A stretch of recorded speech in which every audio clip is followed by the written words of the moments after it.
తనుశ్రీ ఏం చేస్తుందో చూడండి. తను పాప ఏం చేస్తున్నావు? ఏంటది? గ్రీటింగ్ చేస్తున్నావా? ఓకే. ఇదంతా తనే రాసింది. అంటే పూర్తిగా స్పెల్లింగ్స్ రావు, సో నేను ఇట్లా రాసి ఇచ్చా అనమాట. రాసిస్తే తను అలా రాసుకుంది.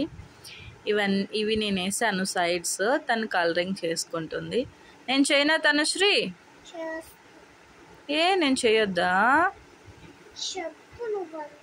నేను చెప్తే నువ్వు చేస్తావా? ఓకే. ఇష్టమా నీకు చేయడం?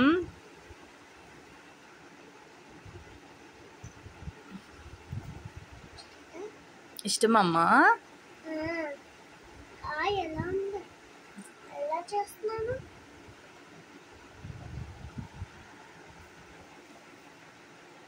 బాగుంది, బాగా చేస్తున్నావు. ఏదైనా పిల్లలు గ్రీటింగ్స్ చేయమన్నా ఏదైనా చేయమన్నా వాళ్ళ చేతితో చేయించండి. చేస్తే వాళ్ళకి మంచి ఫీలింగ్ ఉంటుంది, వాళ్ళకు కూడా వస్తుంది అన్నమాట. మ్యాక్సిమం ఏదైనా వాళ్ళ చేతితో చేయించండి. Thank you for watching. Bye bye. నువ్వు కూడా చెప్పు. Thank you for watching. Bye bye.